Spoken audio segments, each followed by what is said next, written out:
Welcome to MGAA Conversations, our new podcast channel where we'll be discussing with an exciting number of guests all things related and topical within the ever-growing MGA community. Hello, I'm Mike Keating and I'm delighted to welcome you to our latest MGAA Conversations podcast. Today it is a pleasure to welcome Amit Tiwari, who is President at Xceedance for the EMEA and APAC territories. Amit, a very good afternoon to you. Good afternoon, Mike. Thanks for having me here. Really delighted to be part of this conversation with you. Fantastic. So let's get straight to it. So let's start off for the benefit of our listeners, Amit. Could you please just share some background around Xceedance, its key strengths, its strategy? That would be absolutely a great starting point for our sort of listeners. Absolutely. Sure, Mike. So, Xceedance is an industry focused and technology enabled global services company. As the focus of industry remains insurance, since our inception in 2013, we have been growing across the globe, servicing the insurance industry. And if we look at all of the functions or departments that Xceedance has, it closely mirrors all the functions that the insurance industry has. Uh, you could see services across life cycle and operations for the whole insurance value chain includes underwriting operations, the claims operations, a TPA business, catastrophe and exposure management related services, actuarial services, technology, finance and accounting, and data related services. Our services, as our focus is insurance, are carriers, brokers, MGAs, reinsurers. We try to emulate and understand the regional nuances as well and incorporate those as part of all the services that we have for the different market segment leaders. We have got a global appreciation for the insurance industry with expertise which varies by markets, and as I mentioned, we pick up the regional nuances. So you would find ourselves very well acquainted with the admitted business in US, the Lloyd's marketplace in UK, the underwriting agencies in Australia, and so on and so forth. In all, we would have close to 220 plus insurance clients split across all the market segments. And if I talk about UK specifically, we would have close to 30 odd clients. Around 17 of those are managing agencies. So we are quite diversified from that standpoint. And so that's really interesting insight. So what you're able to do because of your bandwidth and sort of menu of options, you're able to tailor, your propositions related to those actual territorial markets where the US may be slightly different to the UK, Yeah. The UAC down in Australia, sort of maybe slightly. So you have that flexibility built into your model to basically wrap your proposition around what's needed in the market and those insurance clients within that market. Absolutely, Mike. So uh, by the stretch, insurance at the end is insurance, but then the regional nuances is what we understand better, then try to tweak all of our service offerings so that it suits the needs of the market that we are currently servicing. And that's the reason why we have put a lot of focus on having experts from the market as part of our larger leadership team. And you would see underwriting experts, you would see operations experts, you would see technocrats and claims personnel as part of our team. And these guys work with the larger pool of resources that we have to ensure we understand the market, we understand the need of the business that we serve, and we do a good job and ensure the customers are happy about what we deliver. That's great. Well, that's a great introduction for any of our listeners who may not be aware. So just moving on then. So, obviously you have a global sort of reach, but, can I ask you, if we start off with the UK, how do you see the market dynamics currently in the UK?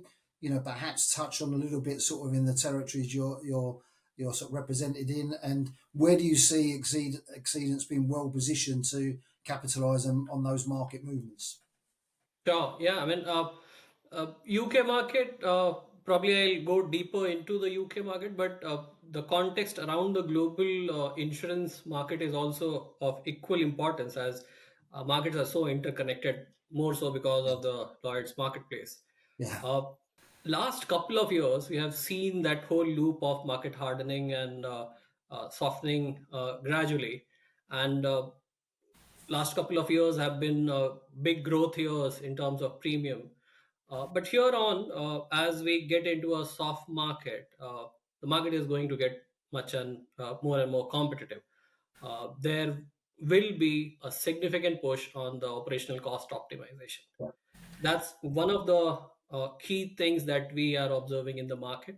Uh, and this is one of the cues that we take, that what should be our key mandate for the market. The other key trend that we have observed is the frequency of CAT events, which has gone up, and the loss trends, either from the nat cat or the man-made events, it clearly shows there is an underlying coverage gap. And when we go deep, we see that the under coverage or lack of risk assessment both are contributing to the coverage gaps. Right. And this clearly calls for better analytics, uh, pre underwriting as well as post underwriting for loss controls. There is a big wave around Gen AI, and we see from amongst our clientele that there is a key highlight, and it will keep the leadership of all the market segments under pressure to adopt the tech at scale and show benefits. We talk about Blueprint 2 here in this Yeah. part of the world. Irrespective whether there is Blueprint 2 or not, there is a visible conscious effort being put up by carriers, brokers, cover holders to introspect and increase their readiness for contemporary tech adoption. One of the regulator, policymaker led initiative, operational resilience, Yeah. that's a key focus for in the industry. And we see that there is a conscious effort being put in that direction. And one of the other trends that we have seen, excellence demand from the distribution sector. The MGAs, the cover holders, the underwriting agencies, they continue to disrupt the market by uniquely bridging the coverage gap in the market. But at the same time, the attritional inefficiencies that exist in the market because of the data changing hand, and a lot of reconciliation efforts and the data accuracy and validation related stuff, that definitely demands a thorough introspection and some bit of change in the target operating model, as far as the distribution is concerned.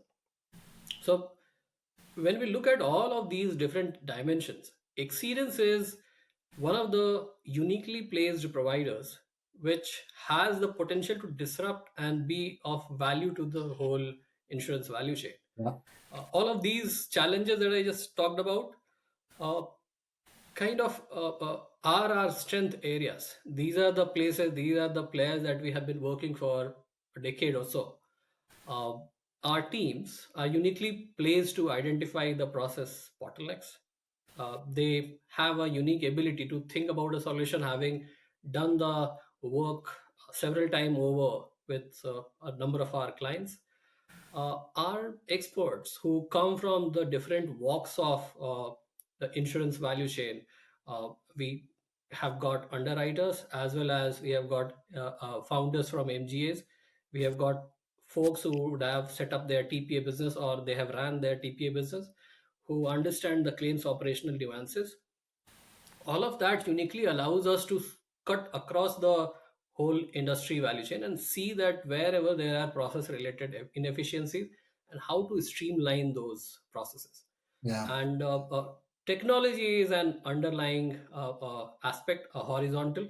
So it has been our constant imperative that look at inefficiencies, try to either bridge the process or bring up some kind of digital solution. Either that will be an IP of Exceedance, or it will be a partner solution. So that's a constant endeavor that Exceedance has over time.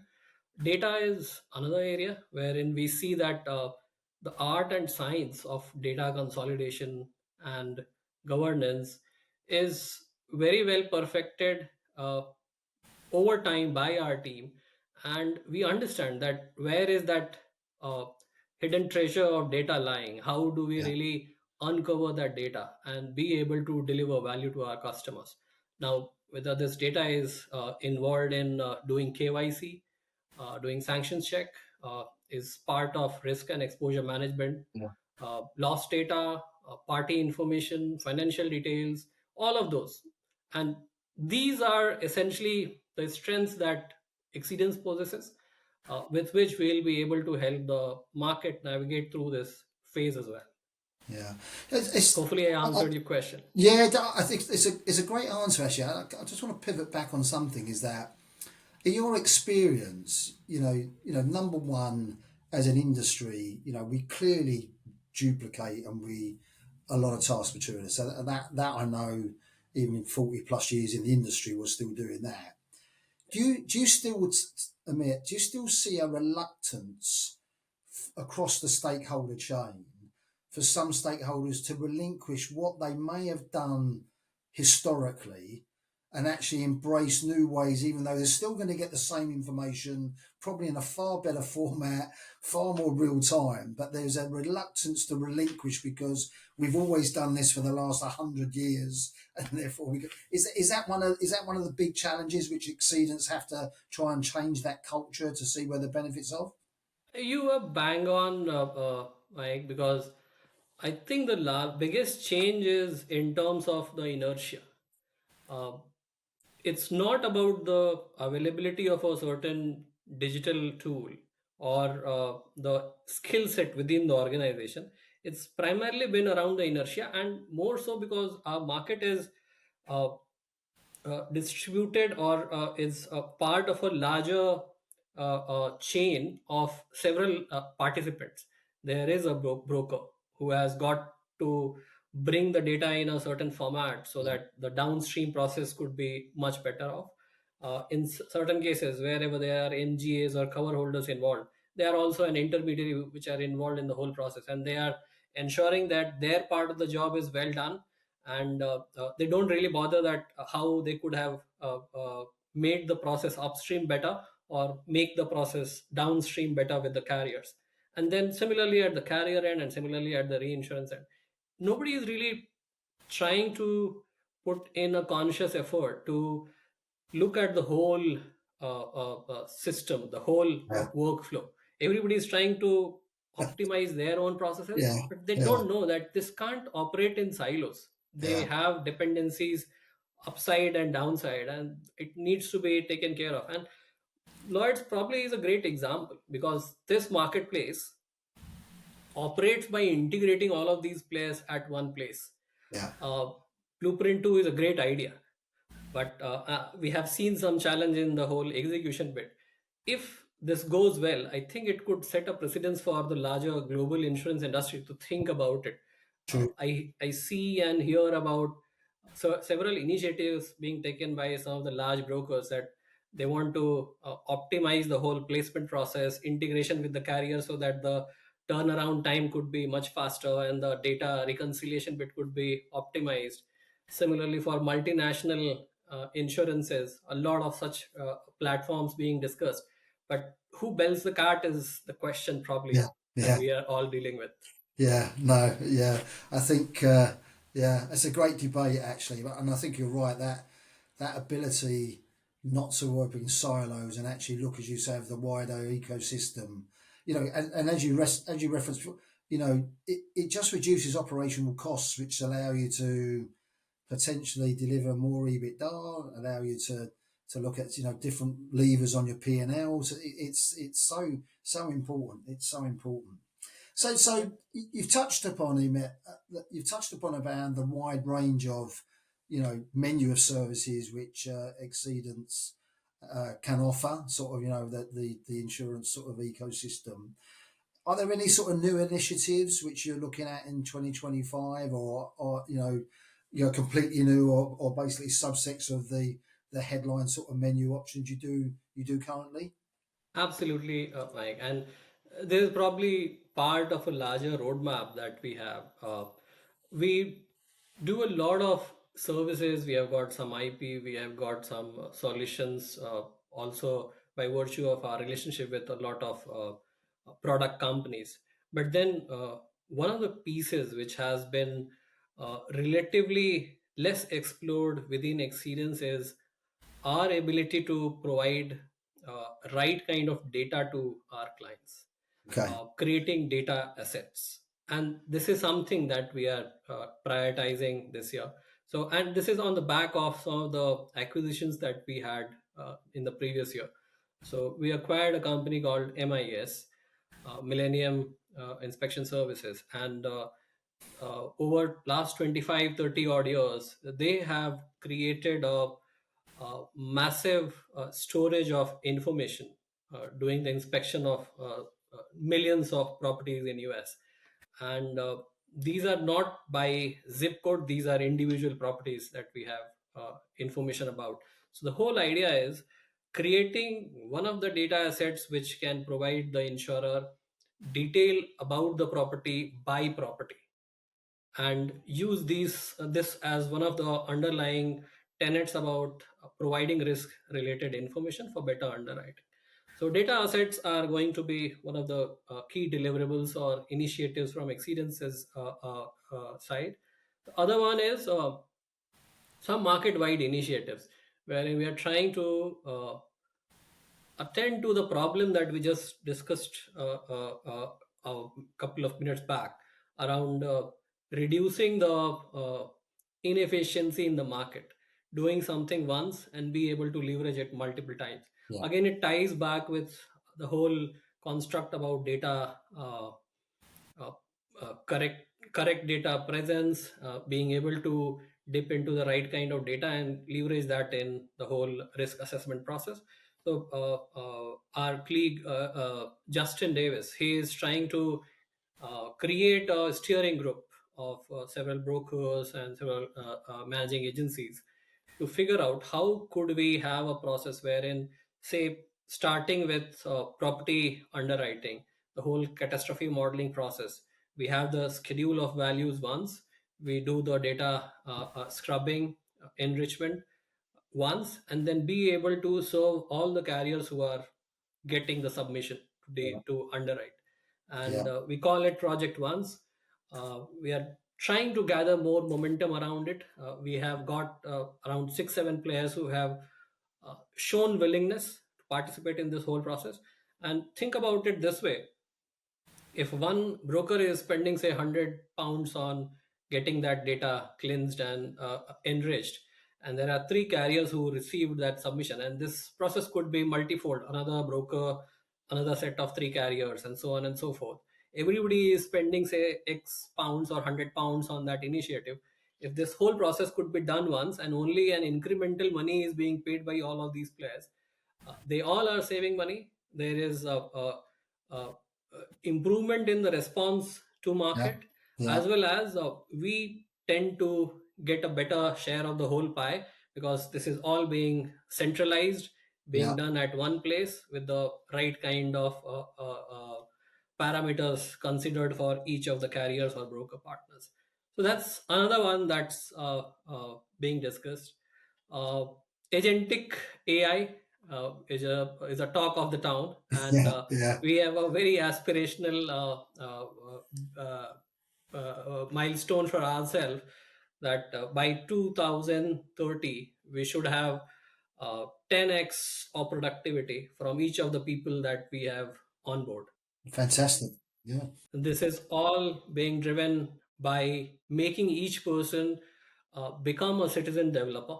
Everybody not just become a underwriting analyst or a cat modeler or an actuarial analyst or a claims operations person, but they also imbibe the whole tenets of artificial intelligence and how, say, computing started a couple of decades back, how to really reinvent our work process and then take agentic AI in our day-to-day work and then make ourselves 10x more productive than what we are today.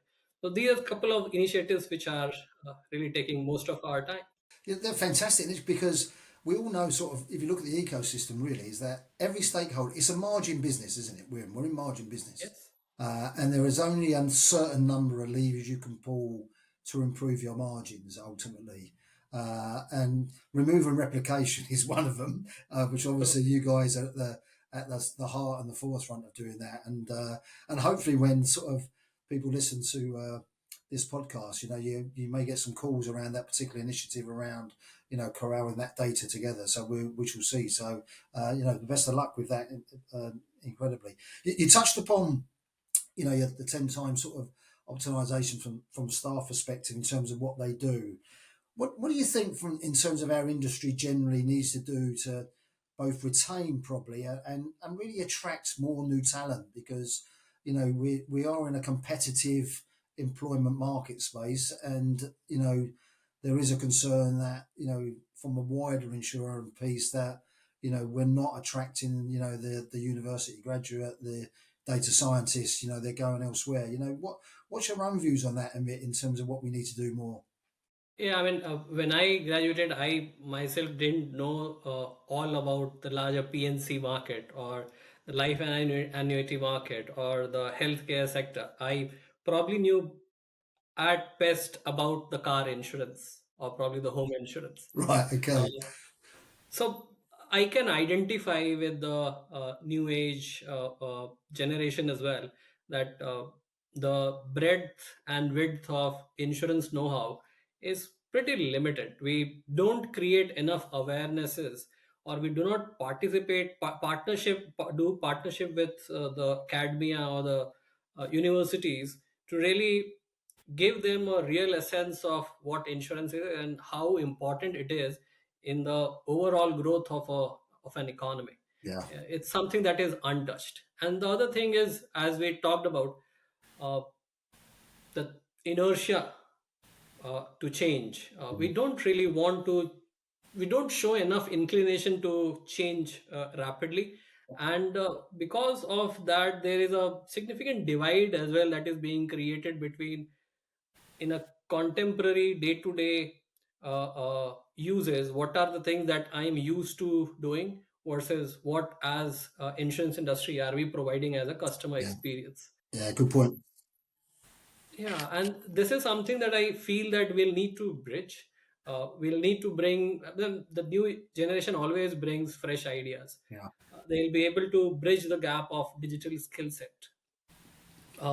And for us to be able to attract such kind of group skill set, we'll have to prepare ourselves so as to create some room for such kind of next generation of leadership. We need yeah, to be a little more agile. uh, at the same time, we need to increase the outreach to such kind of employee group. uh, and couple of things that I can think of, one is for sure the partnership with academia. We need to do partnership with academia. We need to maybe join the academia in creating some kind of interest and do some induction about what an insurance industry is and how we change the world for a better region, and then do probably provide opportunities for internship, some training programs. We also need to become social media friendly, because yeah, that's where this Gen Z is really looking at aspirations for. yeah. But you're right. I think your comments around inertia and embracing new ideas. We need to attract these people, and we need to make sure they have the confidence and feel, for want of a better word, safe, that they can disrupt what's going on, and don't feel isolated when they say, I've just asked the question, Amit, why are we doing it this way? So, well, because we've always done it that way. So, just to try and encourage an environment culture which really sort of welcomes someone's, because I know it's a cliche, but, there is really no such thing as a bad idea at the end of the day. So Absolutely. let's make sure people, they shouldn't feel embarrassed or concerned around sort of speaking up and saying, well, this looks crazy, this process. Why don't we do it another way? And they get looked at and say, well, we've always done it this way. What do you know, whatever. So let's hope that the industry can take that on. So we've touched on technology, both at the front end and the back end in claims, and you've referenced that. And I'm quite a sort of advocate around the claims piece, and that's why I just want to sort of ask you a theme around this bit. Now, in the claim, I think claims has been underinvested in, effectively, and I know we say about moment of truth, but it's always had this back office label, actually. But if I always take the view that if your risk selection and your pricing is great, that counts for nothing if your claims operation is poor, because any sort of excellent sharpness you've done at the front end can be quickly eradicated in terms of leakage and indemnity sort of fraud and whatever, which you would be very aware of. So particularly in that claims area, and again, please feel free to extend it. But do you see anything happening or developing over the next 12 to 24 months or maybe on, which will transform, that claims piece, and perhaps stop claims being labelled as back office and that, and, Yeah. and raise. We all know it's important. It just doesn't seem to get that sort of investment importance, if that makes sense. Yeah, I think it's a function of where there is higher demand, there will be more innovation around that. Probably the last decade was more around distribution, and we Yeah. saw a lot of insurtech effort in that side of a, process. Then suddenly everybody started thinking about the underwriting group, and there has been some amount of innovation around underwriting area as well. Claims, as you rightly mentioned, there have been less work that got done in that area, and probably the reason is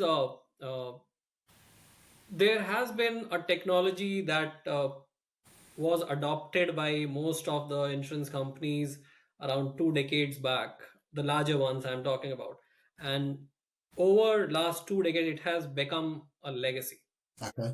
And a lot of contemporary technology work that is being done, that's not able to integrate well with that legacy platform that was onboarded by most of the large insurance firms. And that's why the the threshold, the critical mass required to really cross that bridge is much higher. And probably what is required at the moment is to look at the current technology, which is now a legacy, modernize it, and then be able to ingest new contemporary technology to make it much better. And it's a massive undertaking. If you think about a mainframe system or a technology which was built, say, in 2000 or even earlier, try to understand that what lies under the hood. It's very difficult. There is no documentation. It's all there in the mind of the people who have been working on Yeah. the Yeah. platform. Yeah. And if those people left, then it has gone with them. So Right. it's a very complex work to understand how the system works, then be able to re-platform it on a newer contemporary platform. That's probably the biggest challenge why we haven't seen many improvements or initiatives in the area of claim. But the advent of large language models is proving to be a big boost of innovation in this space. All of the legacy modernization uh, are probably standing at the edge of the inflection curve, wherein things will suddenly start moving for good. I recently read about Airbnb doing a modernization of some of their test case coding within 6 weeks, which was earlier estimated to take close to 18 months. Crikey. Right. Now, Okay. this is the kind of discoverability that comes in with the advent of large language models. You are able to uh, the understand what is written in that code base, you are able to decode it, and then you are able to transform it in a decent structure which can be then reviewed by humans, and then they could optimize it. And then now the code stack that you are going to have is much more contemporary and allows you to do integration with any new age technology. And the new age technology, whether it is aided by, say, computer vision in terms of claims assessment, or doing a huge number of data crunching and be able to provide you with any fraud related analytics, all of those are possible. One of the big problems that I have seen is having a single customer view, Yeah. because Yeah. if you do not have a single view of all your customers, then howsoever good your claims handling processes are, you always have a silo or a black box wherein you do Yeah. not know that what has been the trend with this customer. So that consolidation also becomes much easier because you are able to collate all data that is lying across different insurance claims platform that you have because of legacy reasons. And we know that industries, insurance companies typically grow by acquisitions, and with every acquisition you inherit a new claim system, and Yeah. then nobody puts in an effort to really consolidate all, bring it to a platform which is much more contemporary and can do can adopt all of the innovation that are being done on technology front. So while I see some loopholes, but I am also very optimistic that the new technology allows us to get rid of all the challenges of discoverability of the code, and rewriting the code and optimizing it is much better now. And going back to your sort of one of your opening statements on that question or that theme, you, is it is it right to modernise, as you called it, the legacy system, or actually is it braver to just say, look, we have to transition to something completely different? Because I always worry, and I'd be interested in the depth of your experience on it. I always worry when you're playing around with a legacy system all the time, and you just keep adding sort of bits to it, and then to try and, as you could say, ingest some more modern technology, but you're still then over reliant still on what was legacy to start with. And that, but I suppose it does it come back to the brave, how brave organisations are, Amit, maybe? Yeah, when by modernizing, I didn't mean that you refactor the code and write the same thing on a newer code stack, but I am generally leaving some wiggle room for those companies who believe in more of build, and there are some others who believe in buy. None of Okay. those strategies are wrong. It's more about your culture and the the strength of your own internal IT team. How have they grown, and what are the other priorities that you have in front of you? Are you looking at expansion in 10 different countries and 10 different product lines, versus you want to create something which is your secret sauce, your technology being your secret sauce, and then you really want to build it? So in either cases, whether it is moving from a legacy platform to a new commercial off the shelf platform that you have probably bought, versus rewriting it on a newer contemporary technology, in either cases this large language model allows you to understand what the previous code had, Yeah. what were the Yeah. validations, what were the rules, what were the Yeah. processes, and then try to recreate it on either build or buy platform for yourself. Yeah, yeah. Just finally on that, because I'm sort of smiling because I remember sort of in my own experiences where there was a legacy system and another system put on top of it, and it comes back to your other observation where at the time as an executive we were trying to decommission, and then if we decommissioned, effectively we were told that we would lose all of this data, then we would lose the expertise of actually the individuals who knew how to Yeah, access the data. So in the end, you just say, well, okay, we'll leave it where it is, and it's absolutely. not the right decision ultimately. But I'm sure you would have seen that sort of examples in many places actually from there. We disappear down a rabbit hole and we can't get out because we've locked ourselves in. But it's a great topic to discuss and debate.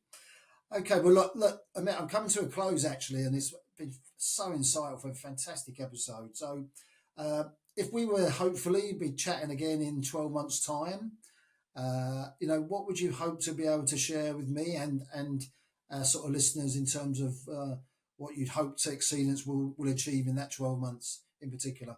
What would be on the podium? Put it that way.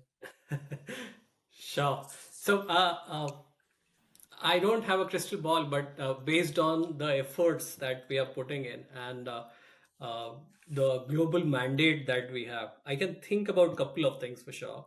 One is, as I mentioned about the market initiatives, I'm hoping that we would have made some good progress around that market initiative.